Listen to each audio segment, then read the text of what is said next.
ولا يهمك. معلش بقى.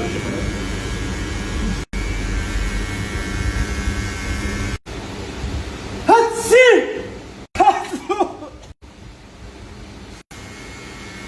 ريح. ايه؟ يا عم غصب عنك. غصب عنك ما في مناديل. مش حاجة. ايه يا عم انا بعطس كمان اللي عندي باول. هتلف عليا. ما هتفرش عليك يا عم، هتف عليك ليه يعني؟ انا تفيت عليك. هاتسي. هاتسي.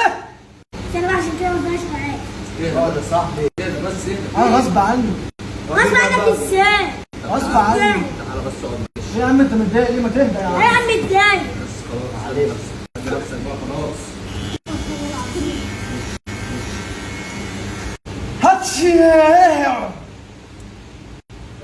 اسطى بعدين انت كنت مناديل يا اسطى. ركز بقى في المرايه بقى قدامك بقى عشان اعرف اقرا بقى. بغض.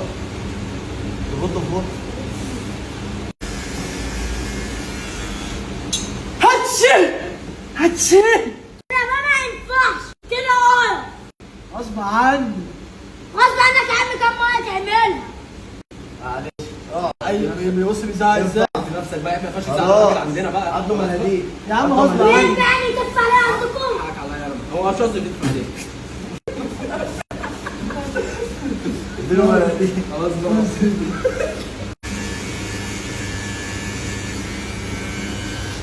هاتسي. كده ما ينفعش. كده ما ينفعش. طب اهدى يا عم. ايه اللي حصل؟ هات هات منديل. المناديل ايه؟ هات منديل. ايه اللي حصل؟ بيدفع عليها طلب منديل. اهو منديل اهو. منديل اهو. منديل على الارض اهو. ينفع كده؟ منديل اهو. تر. هاتسي. كده ما ينفعش. مش هقول لك تاني. والله ما هحس. من عينيا يا فندم.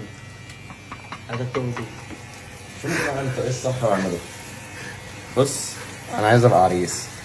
من عينيا يا فندم.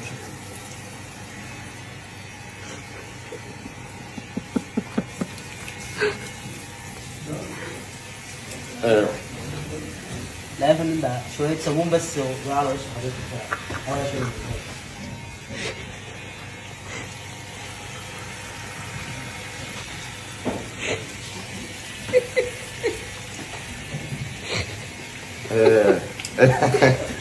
ايه مش هينفع كده. معلش يا فندم شوية صابون والله نزلوا. مش عارف الكلام يعني.